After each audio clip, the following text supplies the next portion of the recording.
being able to be resilient is a wonderful adulting skill. But what we're really after is the equanimity that says, I may have made a mistake. And with remorse, I will learn from that mistake. But my sense of self-worth is not at risk. I will use the positive experience of that mistake to learn and grow and do a better job for the joy of doing a better job, not because I'm being chased by a demon that says, you're a piece of crap.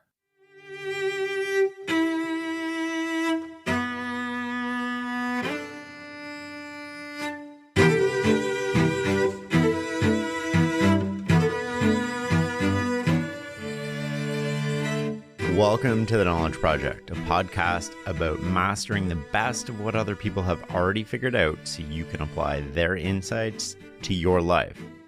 I'm your host, Shane Parrish. If you're listening to this, you're missing it. If you'd like access to the podcast before public release, special episodes that don't appear anywhere else, hand-edited transcripts, or you just want to support the show you love, you can join at fs.blog/membership. Check out the show notes for a link. My guest today is Jerry Colonna, founder of Reboot.io. Colonna is a certified professional coach, but before all of that, he played a prominent role in the early development of Silicon Valley. With Fred Wilson, he launched Flatiron Partners in August of 1996, which quickly rose to one of the top VC firms. But like many of us, he reached all the goals he had set out for himself, only to find how hollow and unfulfilling it really was. People call Jerry the CEO Whisperer, and you'll see why. This conversation is personal for me. You'll get to listen to two friends talking and solving problems, but it's a bit vulnerable too because you're also going to get to listen to Jerry work through some of my issues in real time. It's time to listen and learn.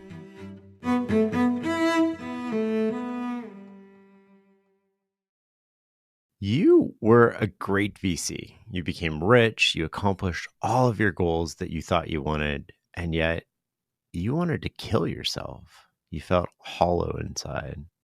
What happened? Well, that's quite a way to start the conversation. If you disconnect for a moment what one does from how one is and how one has been, and I want to be clear because there's a relationship between those two. But if you disconnect it for a moment, it becomes a little bit easier to see through the myths that we all carry, which is that if I achieve a certain pinnacle of success, then it's milk and honey and sunshine and rainbows for the rest of my life. Of course, as soon as I say that, we know that that's not true. For me, that moment, and you're right, I describe it as feeling hollow inside. A way to see it is that I walked around with a shell that was tailored to other people's projections of who I should be. And my skill set and my intellect and my work ethic still shone through. But I wasn't necessarily doing the thing I was put on this earth to do. And that led to this disconnect between the inner me and the outer me, which on a prolonged period of time leads to depression. I think we all feel that to some extent. I really want to dive into two aspects of that. The first is you said you were playing by other people. I'm going to use the term scoreboard. You're playing by what other people expected of you. You're playing by, these are the things that society or culture or friends and family tell me that I should want. And I feel like we're all doing that to some extent. How do we get out of that? How do we recognize when we're doing that in the moment? Because it's all unconscious. We're unconsciously doing this. And then we it's like we reach the top of the ladder and we realize we climbed the wrong ladder. Like I didn't want to play that game, but it's too late because by the time most of us realize that we're, 70, 80, 90, it's near the end of our life.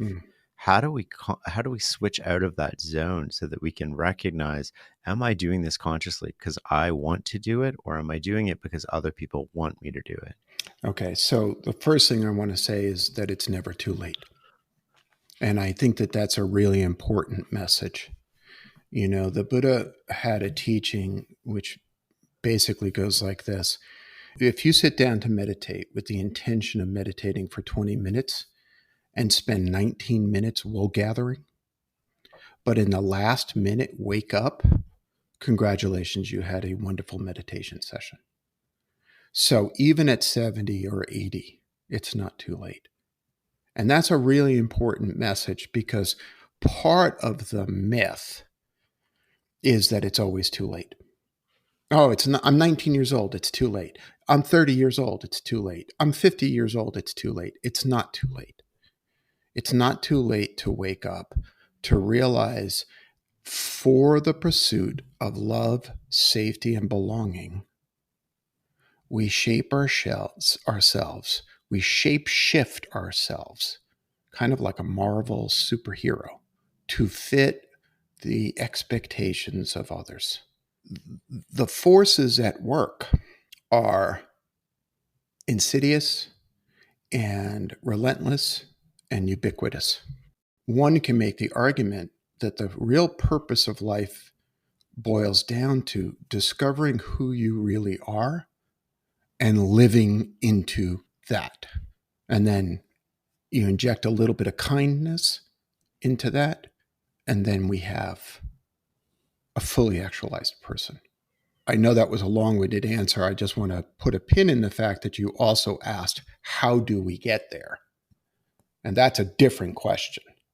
But I did want to give enough space to the folks who might listen to this and recognize, just the way you did, recognize this propensity that we have. I once had a client say to me, I was bred to make my family members feel better. I mean, what a powerful Wow. statement. Yes. Yeah. Yeah. And this is important to understand that this is part of a family legacy. If we grow up in an environment where in order to say make our depressed father less depressed or our anxious mother less anxious by shape shifting, the likelihood is that we will pass that pattern on to our descendants. And so your core question, which is how do we shift this? How do we change this? Is quite profound, because what you're really talking about is breaking lineage, breaking ancestral patterns. Well, I think we're going to get into that a little bit throughout the episode, and I don't know if diving into it right now is sort of the right moment, because the cost of pleasing others is giving up yourself. Amen. You know, at 38, 39, it felt like I had been hoodwinked because I did the things that one is supposed to do according to those external forces. And I still wasn't happy.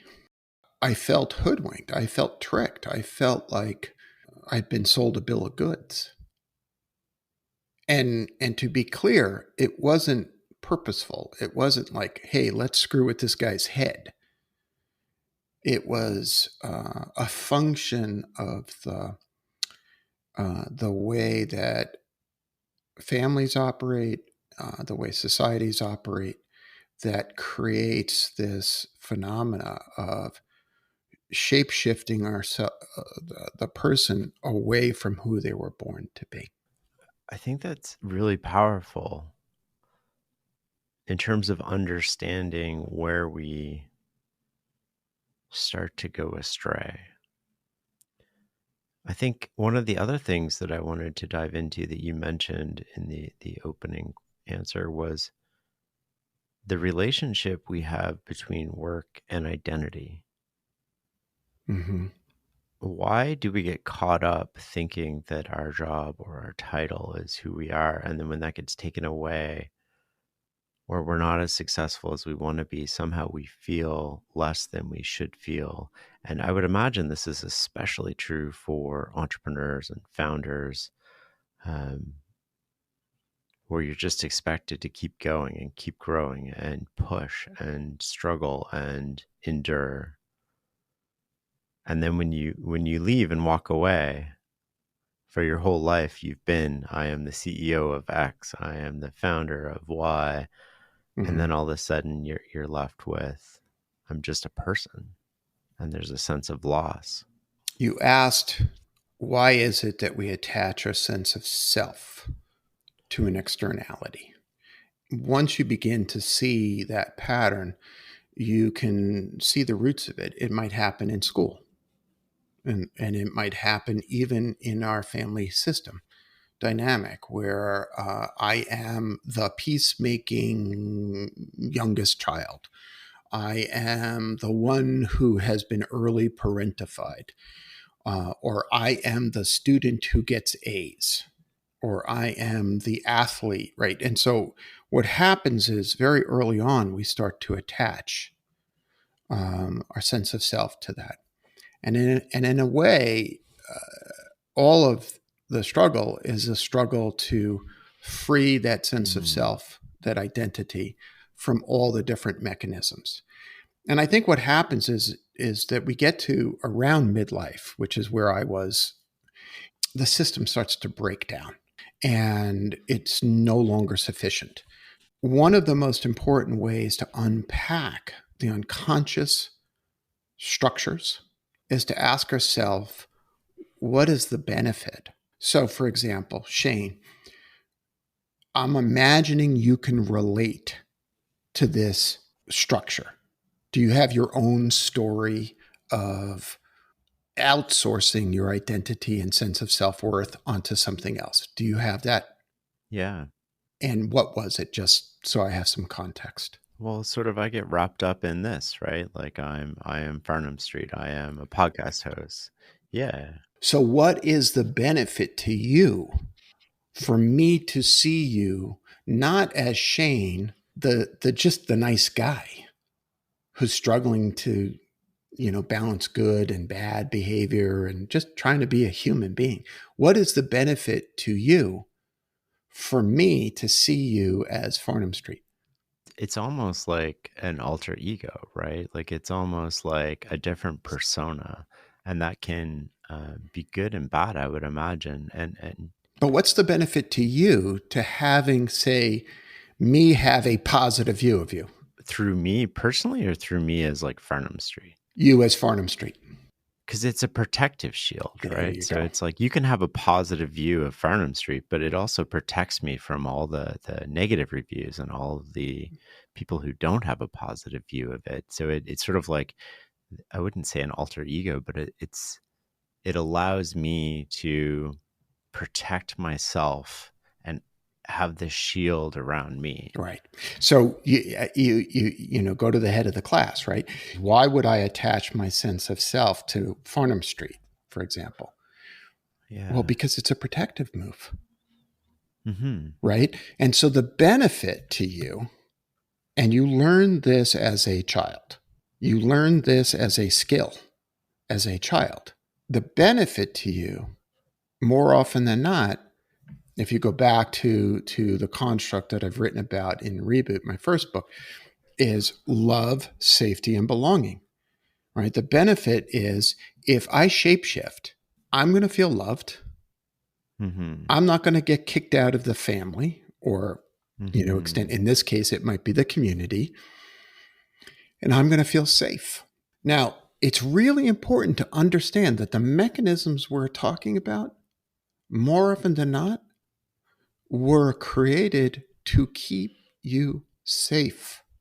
I say this because when we start to unpack these unconscious patterns, one impulse is to criticize ourselves. Look at me. I operate behind a false front. I'm such a bad person. That's also designed to protect you from getting to the core issue.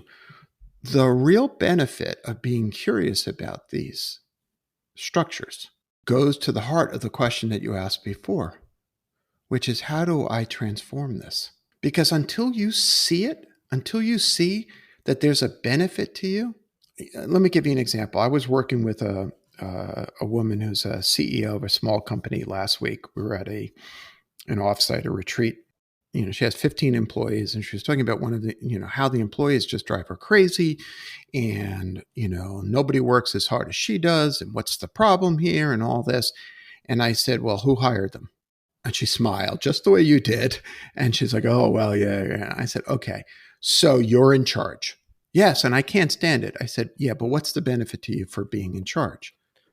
And this sneaky little grin kicked in, and she said, well, I'm the boss. Now, until we get to the point where we're willing to risk the thing that this system was set up to protect, we're not going to change.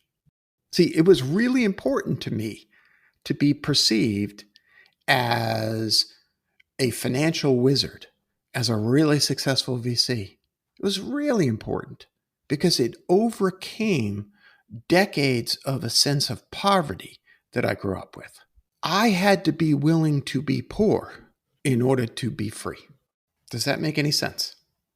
I think so. Does that relate to one of the questions in Reboot was, I want to make sure I get this right. How am I complicit in creating the conditions I say I don't want? You got it. That's the core organizing question. And it's really important to unpack that question carefully. I chose the word complicit for a reason. I often talk about being the accomplice in a bank job, not the one who sticks up the teller. Because the responsibility, more often than not, becomes part of that family lineage. Well, this is the way we do things, right? And so in order for me to belong, I adopt a methodology and I become an accomplice in those conditions. So that's part one of the unpacking. Part two of the unpacking is I say I don't want. So if we go back to the woman CEO that I was talking about that I spoke with last week, she says she doesn't want the staff to always turn to her. But boy, howdy, does it make her feel good. Is she aware that it makes her feel good? Like, are we aware of that consciously, or is that like an unconscious sort of dopamine almost response? Well, I'll tell you, there was this funny moment where she's aware now because she looked. Yeah, how do we get that awareness? Like you telling somebody that you're creating the conditions that you say you don't want, but those conditions are giving you a positive benefit. Okay, what's happening for you right now?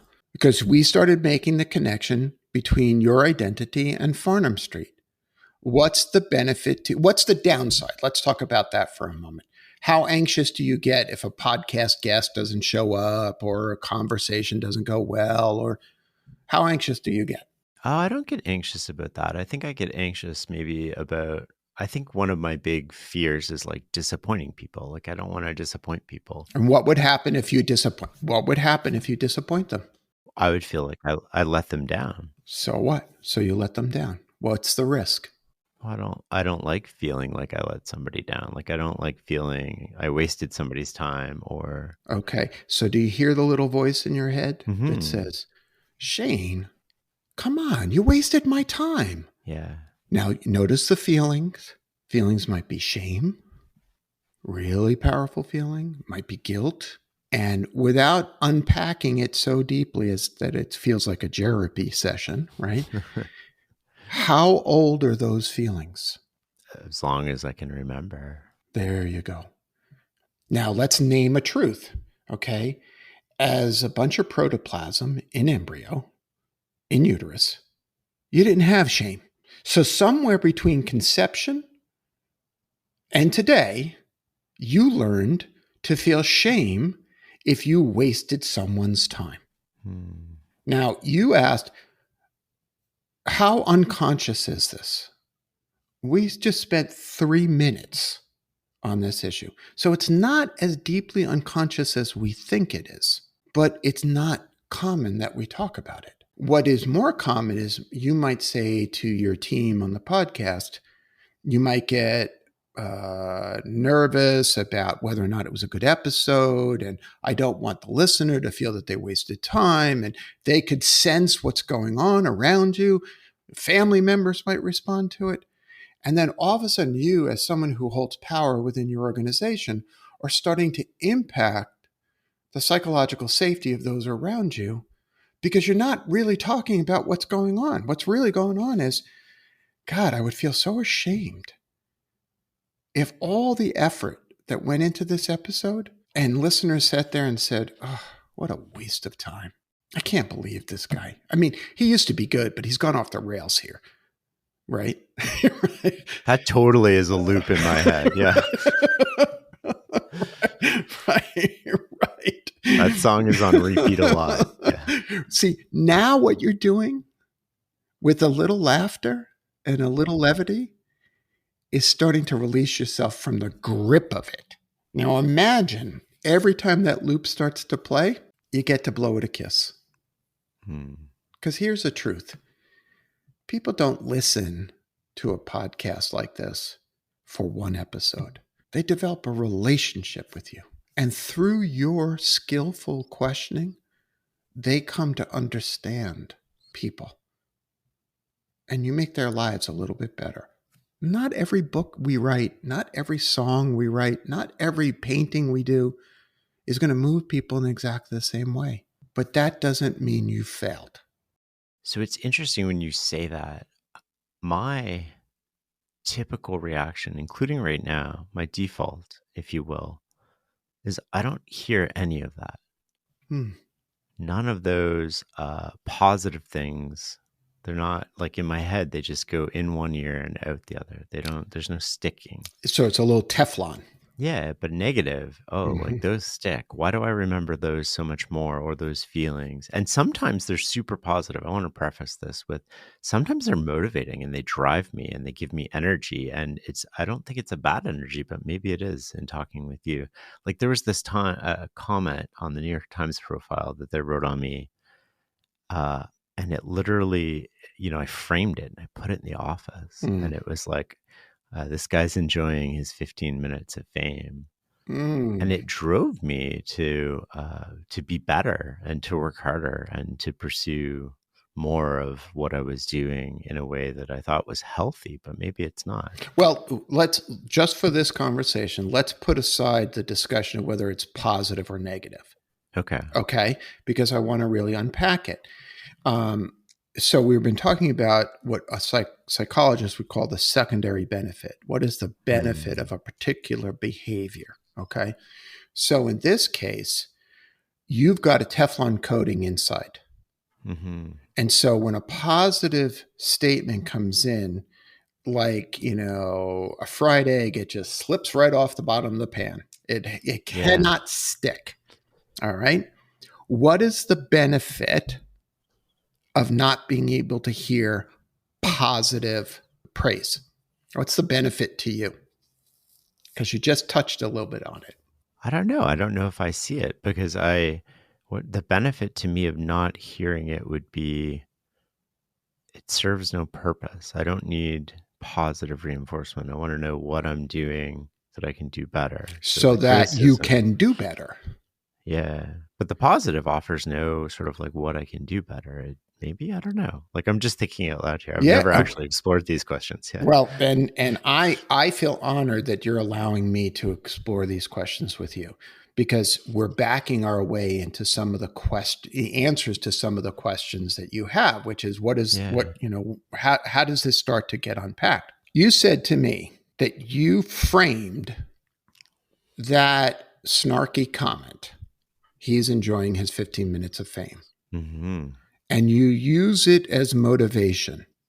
Yeah. Tell me again that you don't know what the benefit is. Oh, that's just total motive. It's a fire that doesn't go out, like it burns. Okay. It's a fire that doesn't go out, it burns. And the result is you get better and better and better at what you do, so that you could quiet the voice in your head that might say, yeah, he used to be good, but he's not good anymore. Or any other feeling, right? You might feel competitive. You might feel like I need to be the best. All of those feelings. And like many of us, you have been socialized to Yeah. use negative to motivate.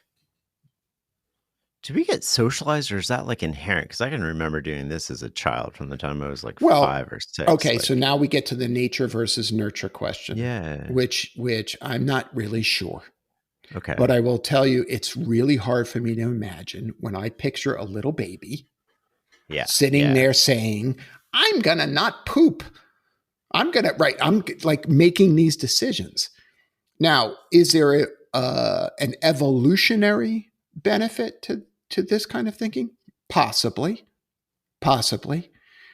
I can definitely see family cultural benefits, Hmm. right? So, for example, if, and I notice this a lot with the descendants of immigrants or the descendants of those who might have survived pogroms or the descendants of those who might have experienced famine, Hmm. there's a particular attachment to holding on to the possibility of negative outcome, catastrophizing, to drive themselves further and further.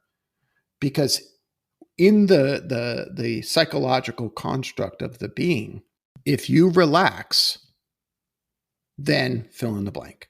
Something bad Hmm. will happen. And I want to be clear. Remember before I said let's remove positive and negative just for a moment. I can see how this drives outcomes that we want. Hmm. Right? I grew up terrified of not having enough money. And I got to the point where, like my grandfather, I felt I finally had enough money. And it was the emptiness in that moment that shattered me because the negative belief system, which was I will never have enough money to feel safe, was so positive in driving me and so effective in driving me that it literally drove me crazy. Let's put this construct to the side for a moment and take it again out of positive and negative realm. And let's go into this other realm that we've been talking about, which is what I would call conscious adulthood. So, like it or not, Shane, you're starting to wake up. It's the last 5 minutes of your 20-minute meditation session, and you're starting to wake up.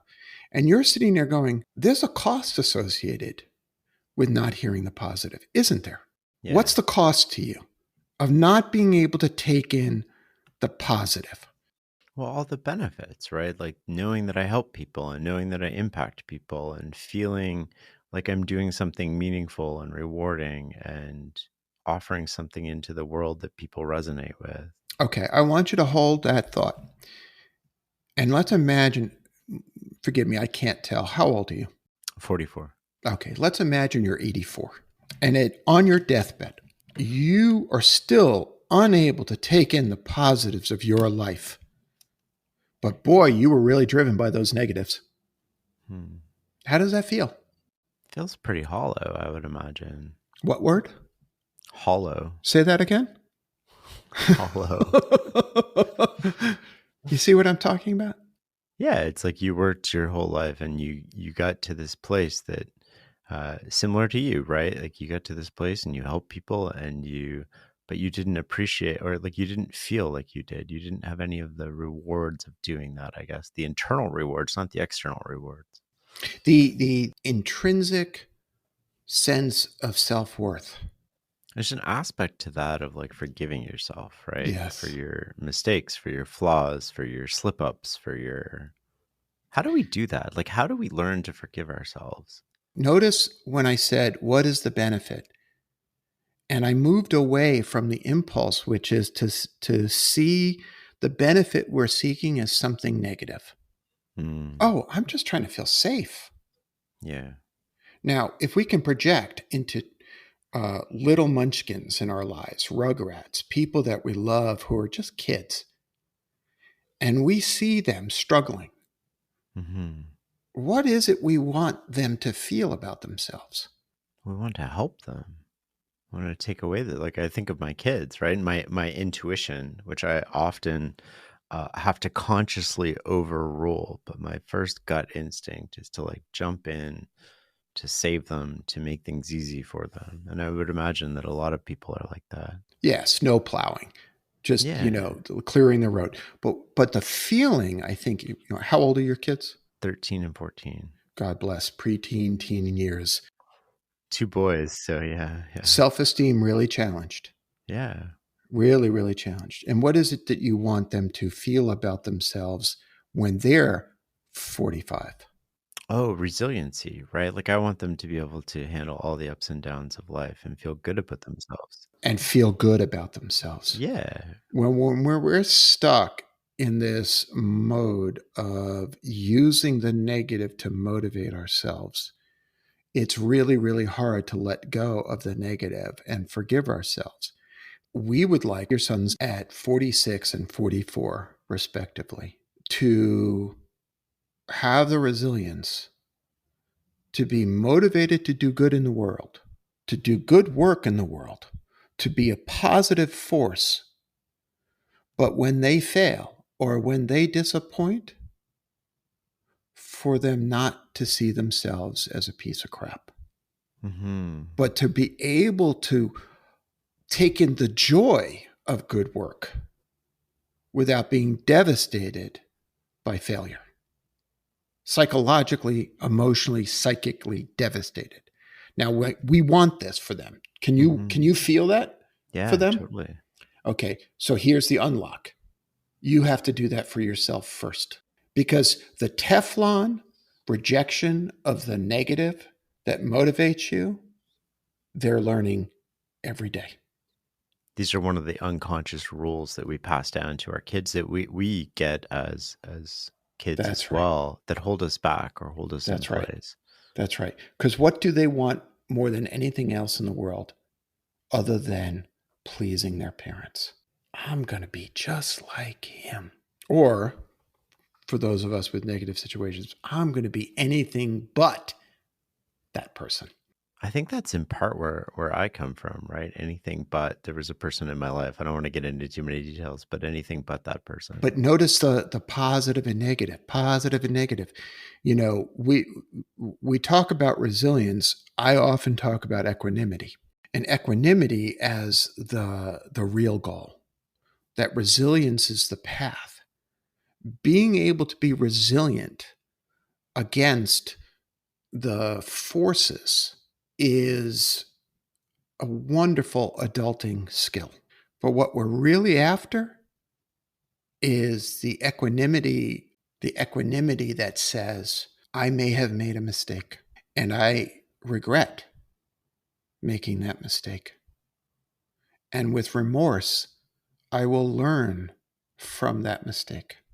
But my sense of self-worth is not at risk. I will use the positive experience of that mistake to learn and grow and do a better job for the joy of doing a better job, not because I'm being chased by a demon that says, you're a piece of crap. I think it's hard for me to relate to that because, for my entire memory, it's like a chip on my shoulder, right? And that has served me very well, right? Like in life. And it's sort of, I always viewed that as a positive. I always thought a chip on your shoulder would be, oh, that's not bad. That motivates you. It drives you. It doesn't like get in the way of you. It doesn't get in the way of you.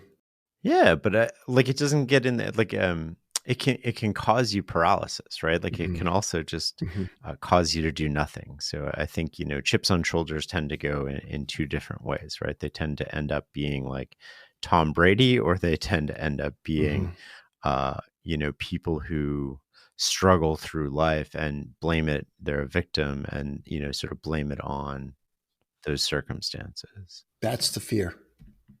The fear is if you acknowledge the chips on your shoulder, you're going to somehow come across as if you were a victim. And you can't stand people who go through life as victims. Am I right about that? Yeah, Yeah, yeah. So totally. 100%. that's also another belief system. If I let the positive in a sense, the risk is that I'm going to be complacent. I'm going to be the victim. I'm going to be sort of drifting through life and I won't accomplish anything. Josh Wolf, who is a VC at Lux Capital, likes to say, chips on shoulders put chips in pockets. And he is right when he speaks about that. And I am less focused on helping people become outwardly wildly successful than I am focused on people, including people who are outwardly wildly successful, people feeling resilient and feeling that equanimity so that they don't wake up at 45 years old feeling hollow. Can you walk me through this a little bit? So you get a negative comment on a book, or you catch yourself thinking friends who have more money than you, and you should have like more money or work harder, or however you feel less of yourself in that moment. What is the internal voice in your head saying? How do you get out of that loop? I'll speak about money for a moment. You know, my best friends in business and my best friends in many ways are Fred Wilson and Brad Felt, two of the most successful VCs in the world. And I walked away from the business when it was the three of us making hay. And so I can sort of look at them and go, oh God, why did I walk away? And yet, what constantly comes back, I mean, I had lunch with Fred a couple of months ago and he made me cry because he looked at me and he said, you know, Jerry, you are on fire. You do work that you were literally born to do. And you know, it's one thing to feel that about yourself. It's another thing to have somebody whom you love say that about you. And that's quite powerful. So there's a feeling that comes in, which is, oh, if only I'd stayed in the venture business, right? Hmm. I'd be, you know, mountain of gold. And then what would happen is, oh, you know, I would do such good work in the world and I would help this person and I would do it because I don't want to be motivated by greed. Then what happens is, and literally this will happen in a journaling session. And I'll say to myself, but dude, you have enough. You literally have enough. And so for that experience, enough is a powerful antidote because enough was an elusive concept. Enough was something that just never seemed possible. For teachings on that, the Buddhists have this notion of a hungry ghost and wraith like figure who eats and eats and eats and never feels satiated. And Shane, dude, there are millions of hungry ghosts in power positions right now. They could have all the money in the world. They could win the game of Monopoly. They could bend the game of life with all the toys. And they're still hungry ghosts. And so those notions are really, really powerful for me. On the writing question, that's the hardest one for me. That's actually harder than money. And it's hard because the little boy in me values so much the ability to write well. It motivated me as a child to know that my words impact positively other people, gives me a sense of meaning and purpose.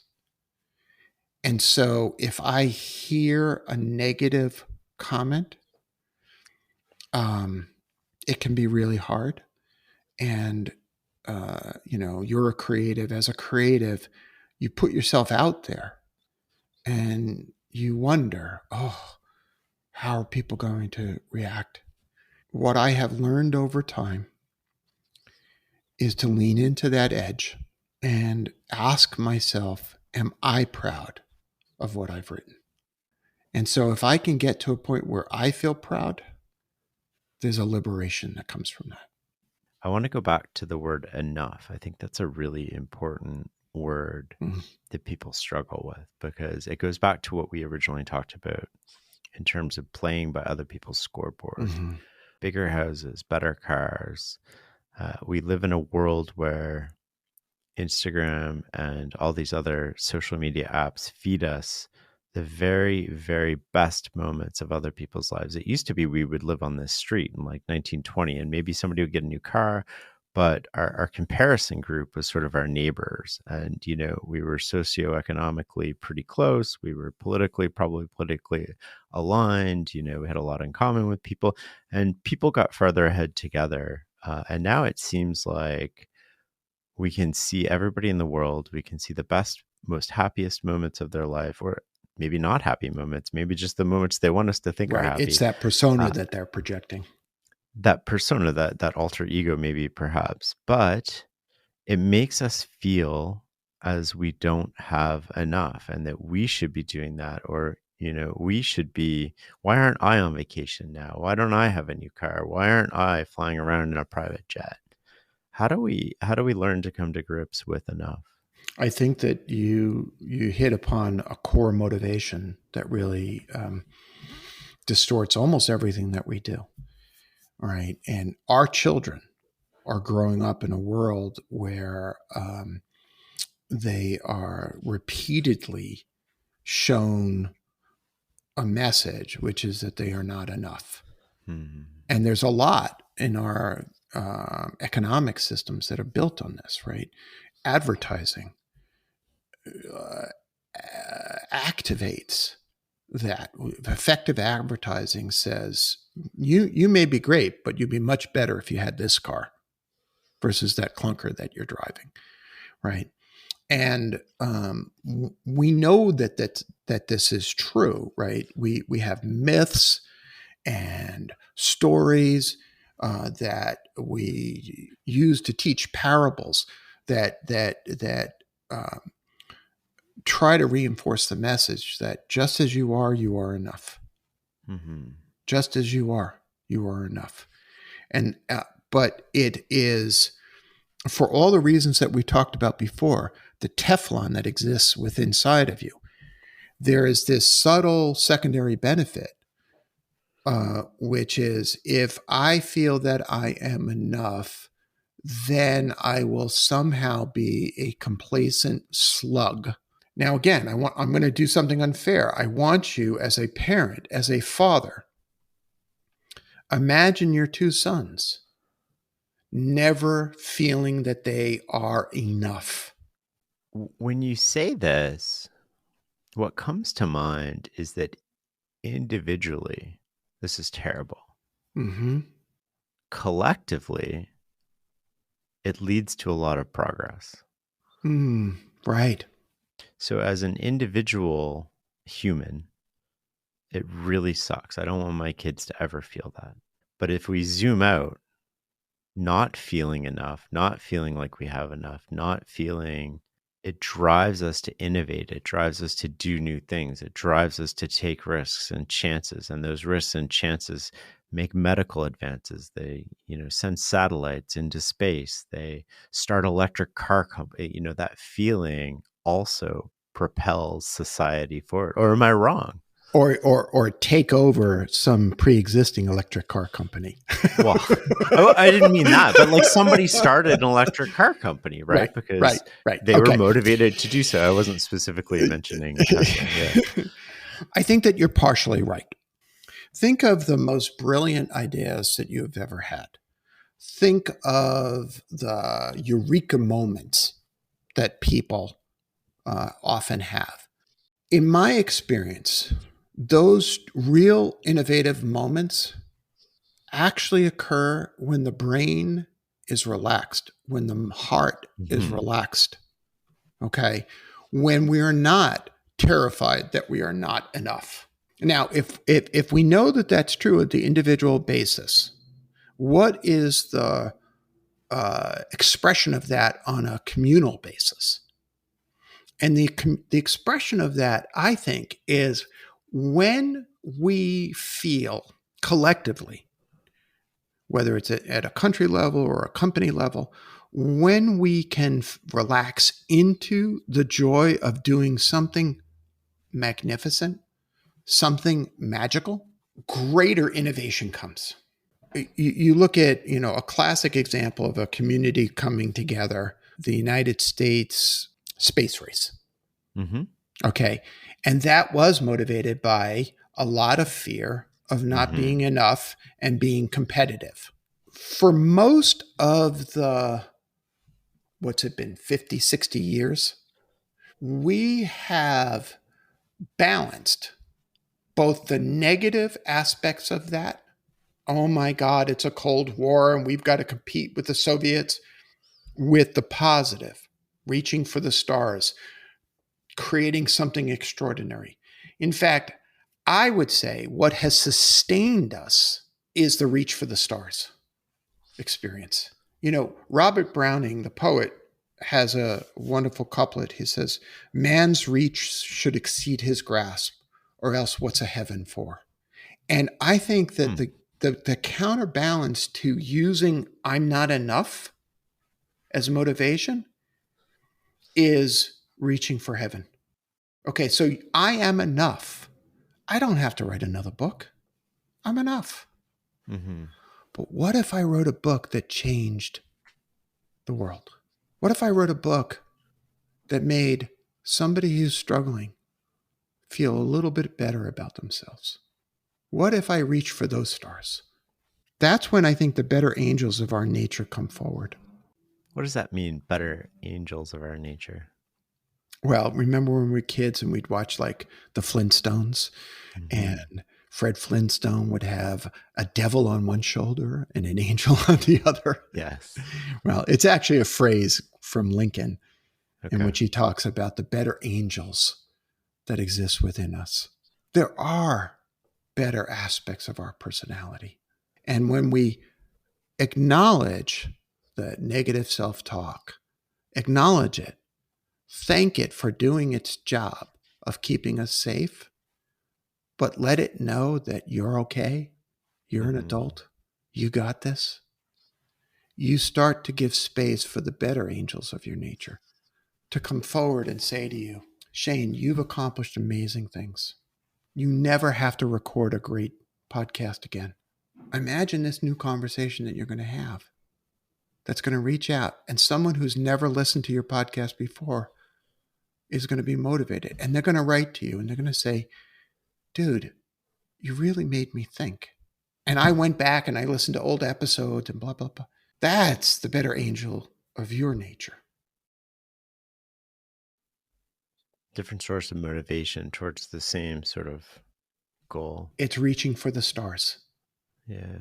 This internet cartoon, this New Yorker cartoon, where, you see these kids sitting around a fire and one kid is sitting in a, ragged old suit, or one adult is sitting in a ragged old suit. And he says, "But for one brief shining moment, our profits were through the roof." Right.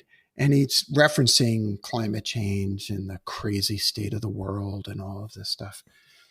Implicit in that cartoon, which is poignant and bitter, and is this notion of, what did you do with the life that you were given? Now that's a hard thing to be motivated by. But I will tell you, I'd rather be motivated by that voice than the extrinsic voice that says, if you don't succeed, you're somehow a piece of crap. I think that is a powerful motivator in terms of, and I often catch myself thinking about this, and it motivates me, and it also sort of like, it's the gap between where I am and where I see my potential. Yes. There is something powerful and purpose-driven in acknowledging and living in that gap between who we are and who we'd like to be, without getting sucked into guilt, without getting sucked into shame, because we're not living amongst the stars. But I'll be damned if I leave this earth not having tried. And that, to me, is the perfect antidote to the hollowness and the depression that I experienced in my late 30s. Do you have a ritual around journaling? Do you ask yourself the same questions? What does your routine of journaling look like?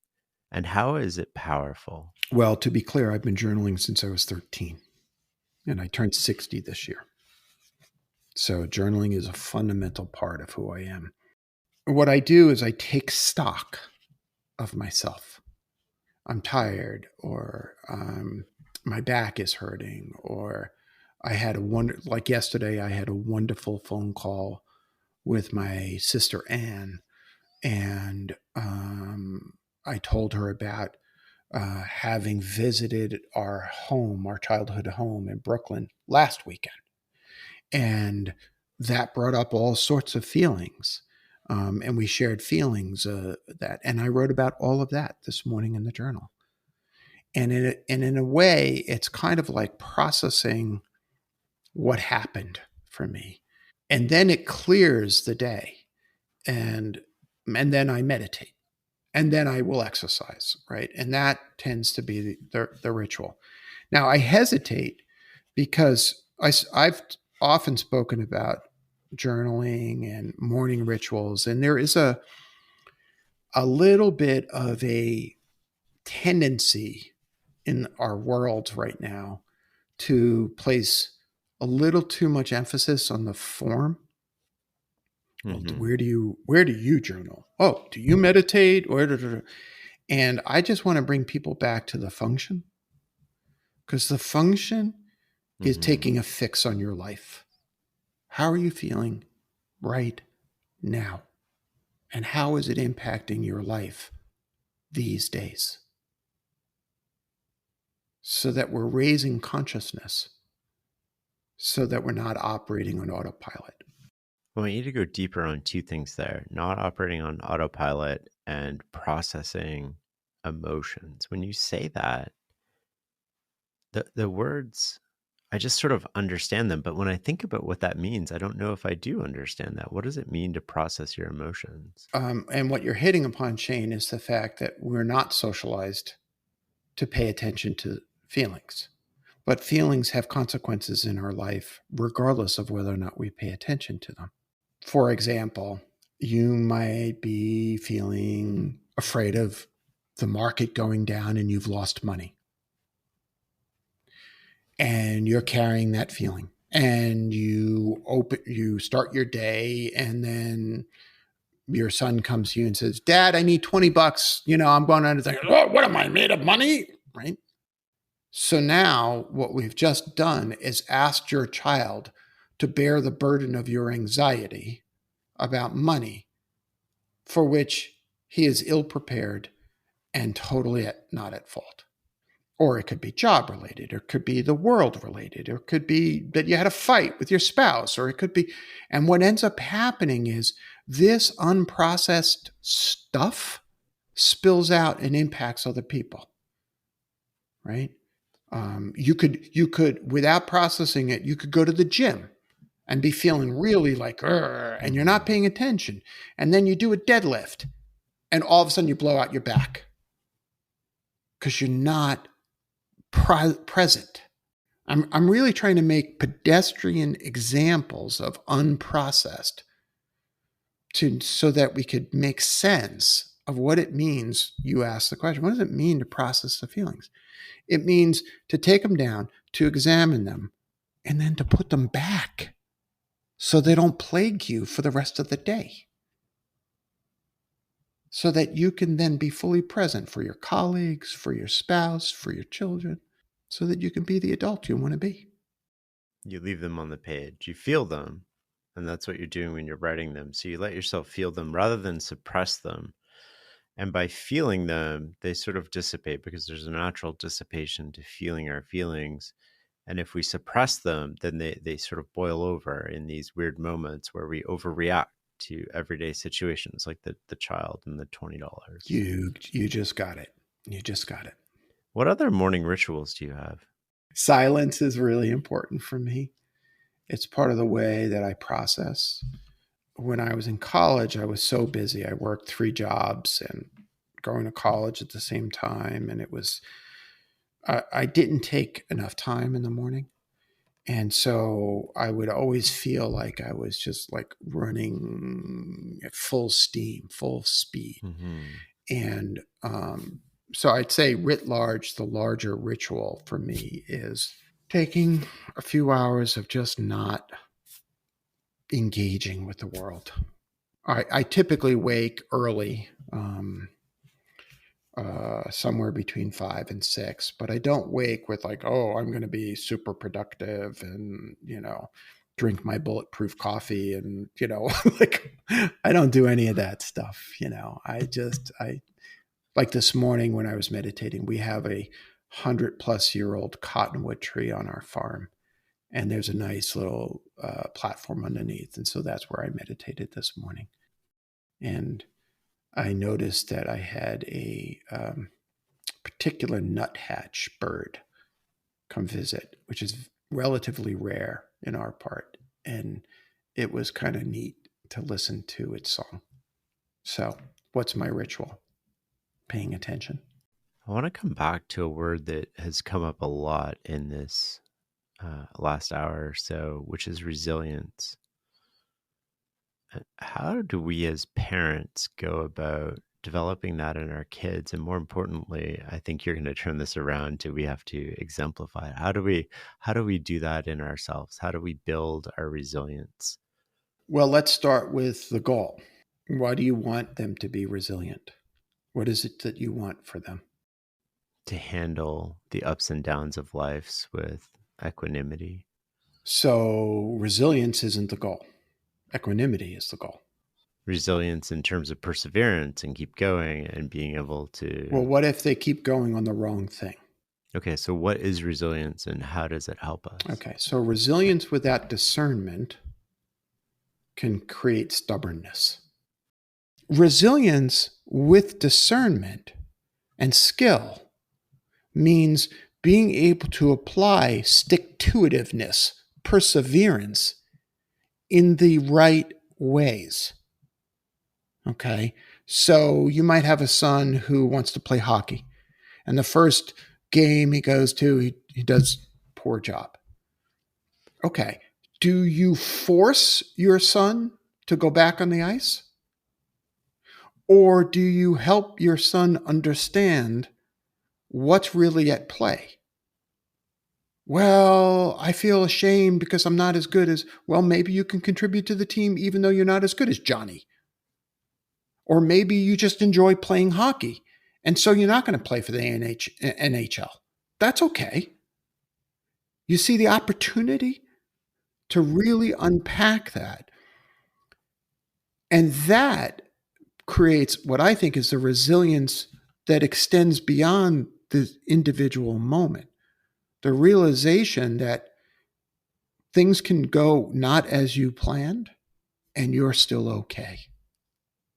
And that is equanimity. And so we develop that by shifting our focus, understanding what the benefit is and the cost. That's discernment. What's really motivating me? Why do I do this? I like that a lot. I want to take that to relationships and talk to me about how stubbornness manifests itself in a relationship where we end up sort of butting heads with somebody we love and we care about, and we don't intend to, we're not consciously thinking about it. How do we get out of this loop where we're both being stubborn about something? I promise I won't ask you about your relationships. But I think you're absolutely right that this shows up in there. And there's a couple of things that I would say about that. One, again, using the same tools of unpacking and understanding what's important to you. So, for example, in my own life, one of the trigger points for me that's very well known, and my partner, Allie, knows this very, very well. It's very important for me to be generous. And if I feel that my generosity is being taken advantage of, I go from being Spider-Man to being the Hulk. And that goes back to childhood, where I felt that my compassionate, gentle nature was taken advantage of. Okay. So that is programming that lies deep within inside of me. And I'm fully conscious of it, and it will still run occasionally.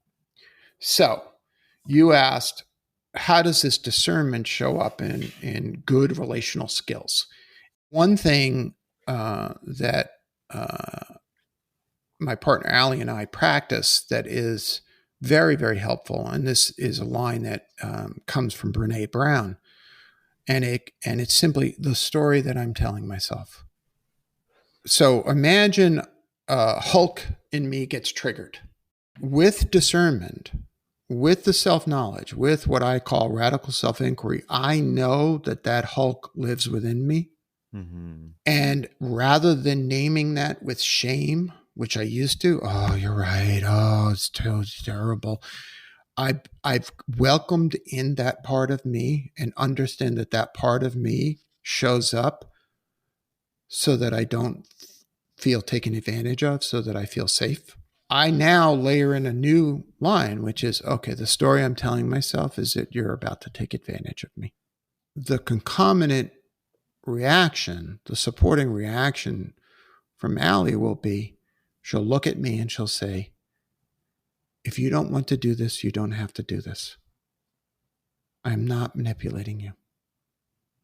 I love you, and I appreciate your generosity. And all of a sudden, Hulk is just sniffing flowers and is happy and returns to Bruce Banner state. Now, I think we all have those old programmings. The key is taking a fix on those and really understanding where they're operating and being gentle with yourself when they show up, so they don't have to have the power to overwhelm you. And then you give your partner a tool when you say, the story I'm telling myself, you're going to leave me, you're attracted to that other person, you're going to spend all our money, we're going to be homeless, right? Because usually the stories we tell ourselves are really pretty extreme. I really think that's a powerful tool. What's required to do that is psychological safety in a relationship. And I don't think many of us feel completely safe in a relationship. A few years ago, I had a breakthrough thought. And that is that love is safe. And if it's not safe, it's not love. And this is also a lesson that many of us grew up without really understanding. Now, I agree with you. We need to be psychologically safe in the relationship. And that safety is not just the responsibility of the other person. For example, if I was socialized and raised, as many young boys are, to be distant from my feelings, when my partner says to me, well, how do you feel about? And I can't answer that question, that may feel unsafe just by itself. Yeah. And so part of the work of adulthood is overcoming and really working with these constructs, what I often refer to as subroutines that we grow up with, so that we can then approach the relationship from a more adult self perspective. You have to come to that through yourself, right? Like you have to address yourself, and then you're trying to create safety with another person. Mm-hmm. And those are sort of two different things. And you can't be safe with somebody else if you're not safe with yourself. Like if you don't of accept yourself, another person is not going to give you what you need, because then you're codependent, like you're totally dependent on them too. Yes. And that's unfair to them, and that's unfair to the relationship. And unfair to your children, because you're modeling something that's not a healthy relationship. But keep going. If you want to trust the relationship, you have to have this psychological safety together. And that psychological safety allows you to be vulnerable. It allows you to tell your partner what you're feeling. It allows you Mhm. to tell your partner the story you're telling yourself. And it allows you to be your whole self. What are the Mhm. steps that couples can take if they're in a good place individually to Mhm. create that space together and Mhm. build that safety, no matter where they're at? Mhm. Whether they're at the beginning of the journey or, sort of like they've been together for 20 or 30 years. How do Mhm. you maintain it with your wife? How do you coach people to sort of develop that at the, Mhm. we just got married. How do we develop this? A couple of years ago, my partner, Allie, and I, what happened was I was sitting at the dining table or she was sitting at the dining table, and I passed behind her with a load of laundry in my hands. And I was headed down to the basement to do the laundry. And she poked her head up and said, "The story I'm telling myself is that you're leaving me." And I said, "Hon, I'm just doing the laundry." And it was a funny moment. But in that moment, she was able to reveal something that might have been shameful. Like, what are Mm, you, crazy?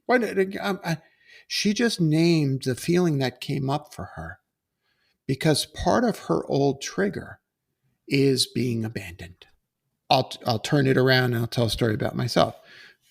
Just 2 years ago, you read Reboot, so you know that I grew up under pretty adverse childhood circumstances, a yeah. lot of violence in the family, which led to a very I wouldn't call it full on body dysmorphia, but a really complicated relationship with my own body. One day I'm in the our closet and I'm getting dressed and I pull on a pair of jeans. And Allie, who loves me, looks me up and down, right? In her mind, she's saying, "Do those jeans look good on him?"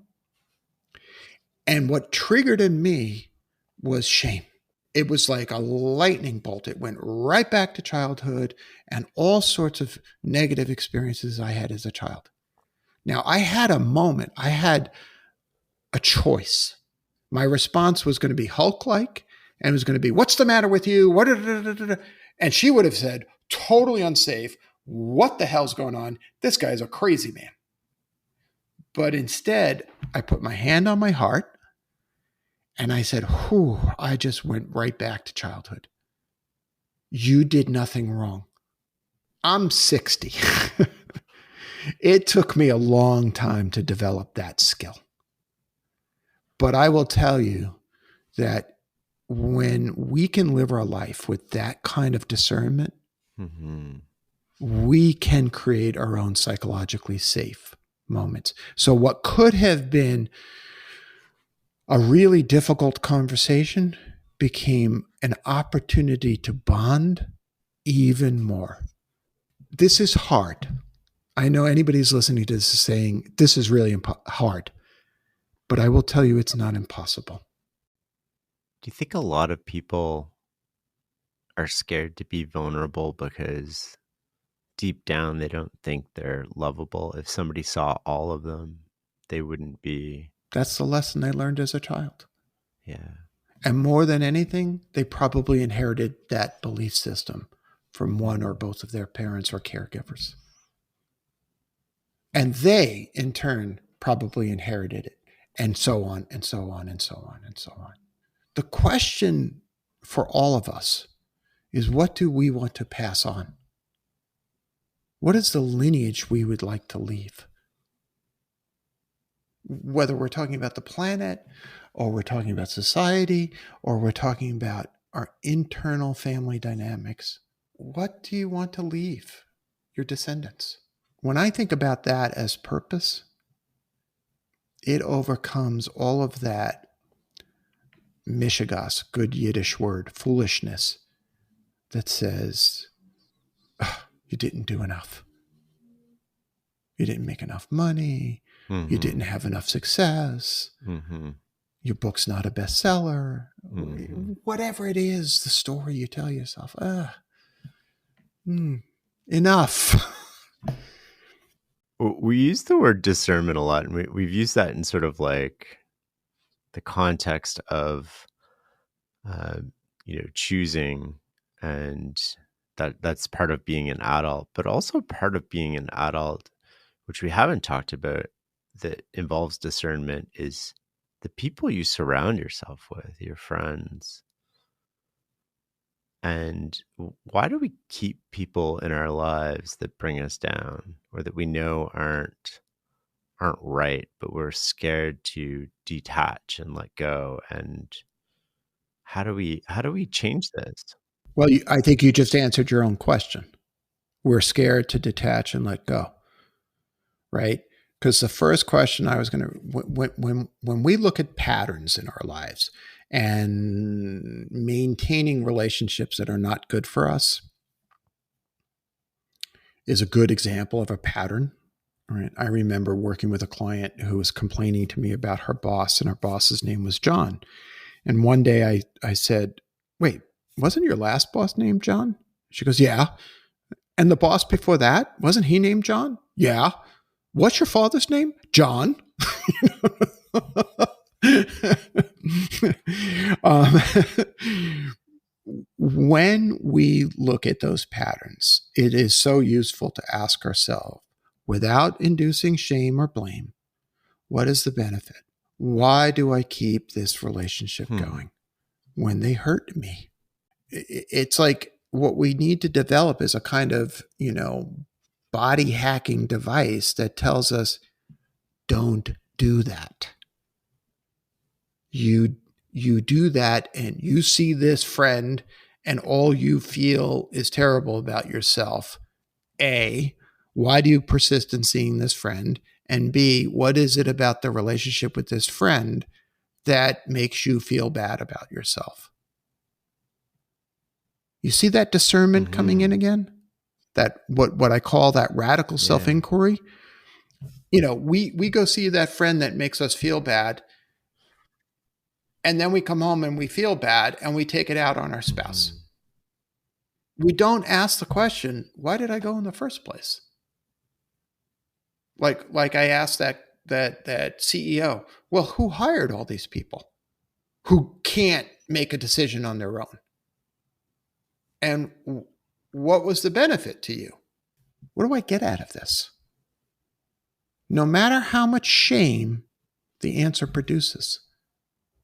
Ooh, I like hanging around with that person because it makes me feel like I am just as rich as they are. And I like to be cool. I want to be a member of the cool kids club. Or I like hanging out with that person because I can drink and I'm not drinking alone, so I feel better about myself. Nicely done. So the real issue isn't the friend. Right. The real issue is your relationship with alcohol. Or your relationship with money. Or there you go. Like, how do you end that? Do you have a conversation with them? Do you just stop inviting them to things? What do you do? My impulse would be always to have a conversation. Because the practice of having the conversation, even if the conversation isn't well received, is a good muscle for you to develop. But you let go of the hope of, quote unquote, changing the other person. You're not in the fix people business. But you can start the conversation that says, hey, Joe, I was thinking about our relationship and I realized that one of the values I get out of the relationship is that it feeds a part of me that I don't really want to feed anymore. The part of me that feels like it's cool to party and drink. And there are aspects of our relationship that I really enjoy, and I don't really enjoy that aspect. And you do not have to change, Joe, but I'm changing my relationship with that part of me. If we're going to get together, we're not going to drink. I took responsibility and I shifted the dynamic. Now, if Joe says, well, that's fucking boring, I don't have any desire to get together with you. Well, isn't that revealing? Okay, remember, love is safe. And if it's not safe, it's not love. Because if that was really love, it would be safe enough for you to say, hey, I don't feel like drinking. You can share, if it's safe enough, the complicated reasons that it might be that you don't want to be drinking. I mean, my father was alcoholic. I don't like to be in even social drinking situations. That's me. I'm not judging somebody else. Yeah. That's what I bring to the equation. That's my responsibility. A lot of us don't have practice with that conversation. Yeah. Right. So we have these competing things going on in our head, which is I want to be a good person. I want to be a good friend. I want to um, be there for people. I know this relationship isn't serving me, but I also don't quite know how to end that and maintain the I'm a good person, I'm a good friend, I'm a like. So, Shane, in your observation, I think you see something really profound, which is that we talked about socialization as children and what we learned. We learn about outsourcing, if you will, a sense of self-worth to objects, to accomplishments, to goals. Mhm. We talked about internalization of patterns in order to keep ourselves safe or loved or that we belong.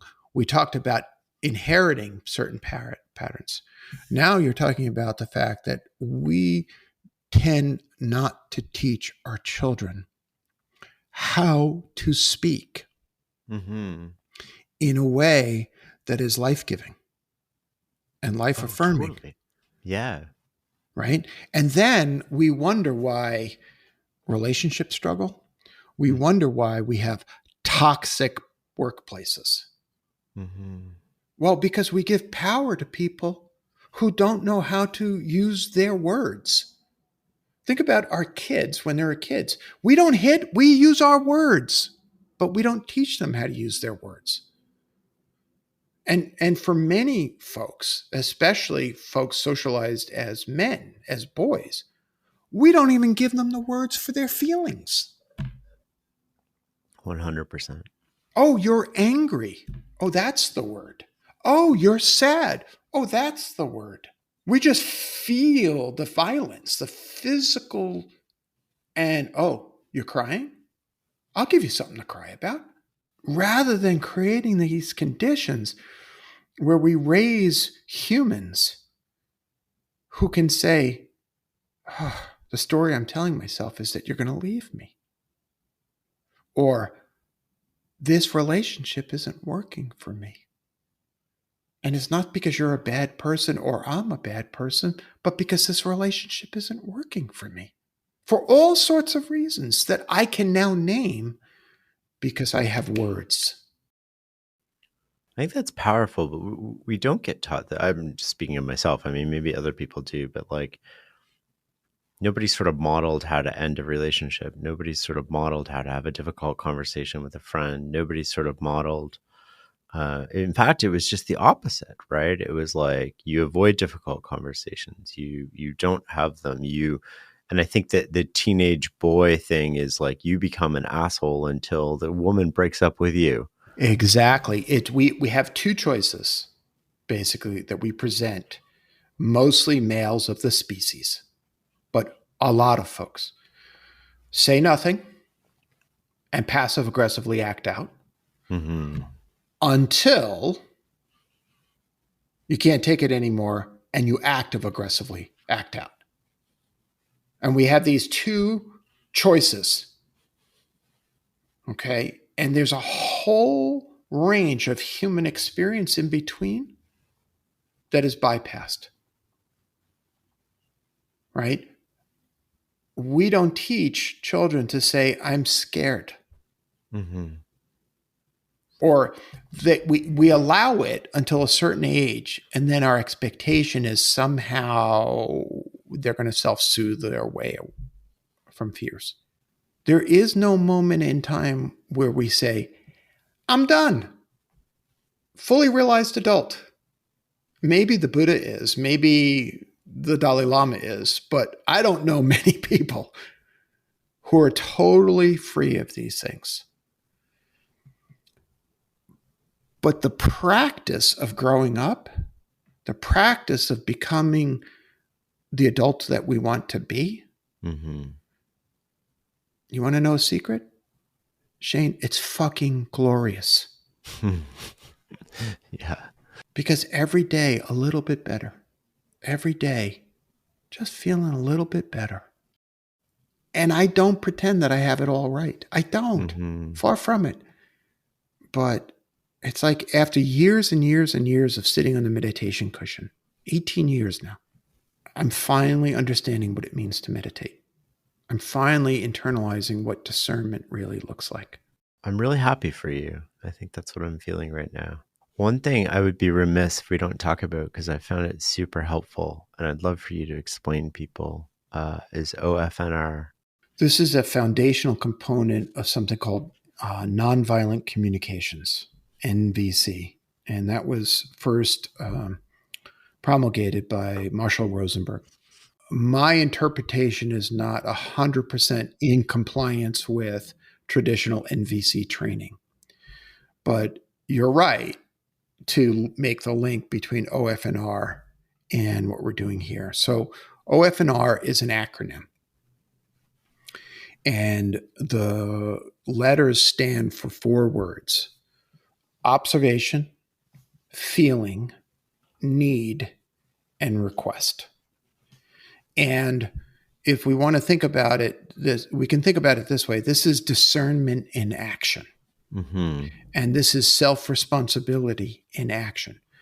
So to go back to an earlier story, observation. I was putting on my pants and Allie looked at me up and down. Okay. That is a value neutral statement. It is non-assumptive, right? And an assumptive, blaming observation would be, Allie judged me when she looked me up and down. So the first molecule of this is a simple observation. Jerry walked past Allie carrying a load of laundry. Fact. Feeling. When Allie looked Jerry up and down, it felt like she was judging his body. That, another feeling, brings up old feelings of being hypercriticized. Mm-hmm. Jerry has a need to feel safe in his body. Mm-hmm. So in the future, here comes the request. When you're judging whether or not the jeans fit, can you tell me what you're doing? So I don't have to go through the whole cycle. You see how that works? Mm-hmm. The problem is, Shane, that we confuse O and F all the time. You don't care about our relationship. You're always late to our lunches. That's a feeling. And it's an interpretation. It's an assumption. So being late is the observation, but all of the subjectiveness to that is the feeling. It. And what do we react to? The subjectiveness, the story. We react to the feeling, the story we're telling ourselves. I often say that the story we tell ourselves is the most powerful story in the world. Yes. And by breaking it up, and this is why you responded to OFNR, by breaking it up, we pull the action, the stimulus, away from the response. Yeah. And we create more space in that place. And the more space we can create between the stimulus and the response, the more beneficial our relationships are going to be, the more we'll interrupt the story, that powerful story that we tell ourselves. Holy crap, look at what I just did there. I just told myself that you're leaving me, even though I know you're going down to the laundry room. And in a way, the framework enables you to take the invisible and make it visible with your partner, with whoever you're talking to, right? You're taking these invisible thoughts in your head. It makes visible the invisible. It makes conscious the unconscious. So by making that visible, you're allowing the other person to calibrate the visibility of these. No, that's not what I'm doing, right? So you're separating them into sort of like fact interpretation. And then the other person, they would agree with the facts because the facts are not subjective.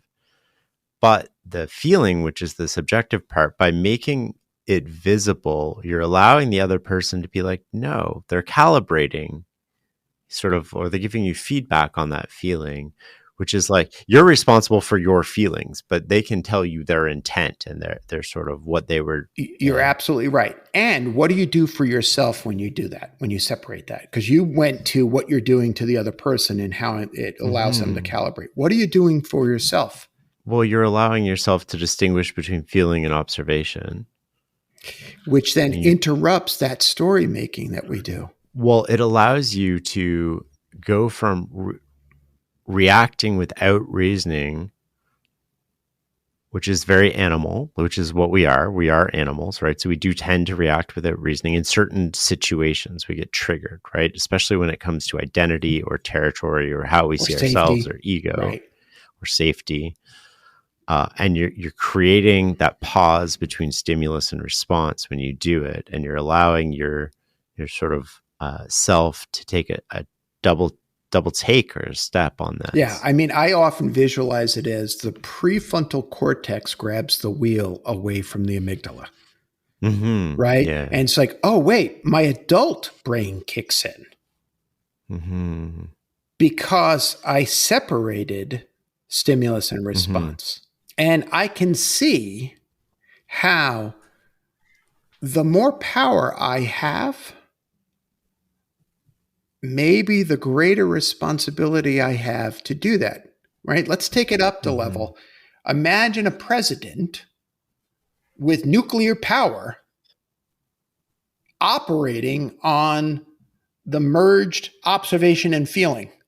Oh, your ship crossed one of our ships. We're going to go to war. Literally, wars happen. Yeah. Yes, they do. Yeah, unfortunately. Right? This is why I call this a tool of discernment. And being able to do that radical self-inquiry, to be able to say, what's actually going on for me, is a necessary first step to pulling apart observation, feeling, reaction. We always end on the same question, which is, I think I'm curious about your answer. We've touched on it a little bit throughout the episode, but it's, what is success for you?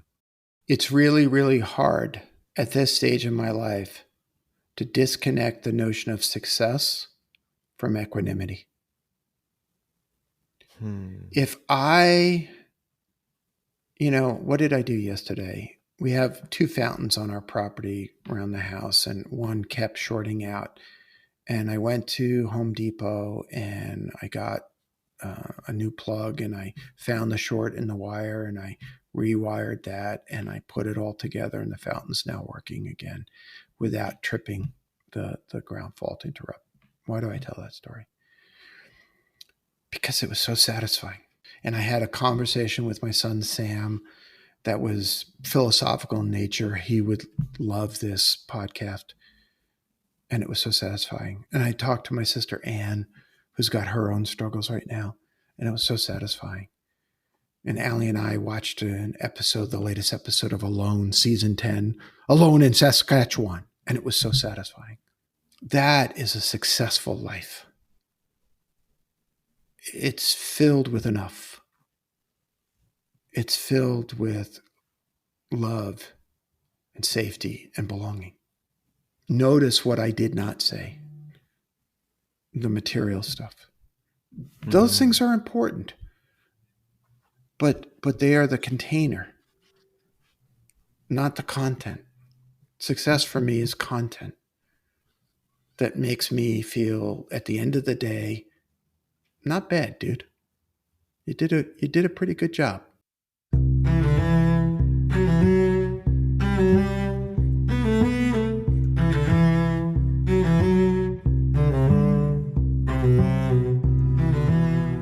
That's a beautiful response. Thank you for sharing that.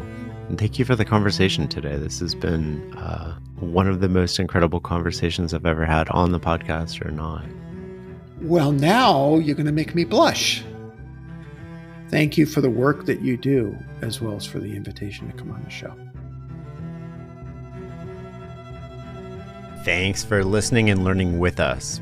For a complete list of episodes, show notes, transcripts, and more, go to fs.blog/podcast or just Google The Knowledge Project.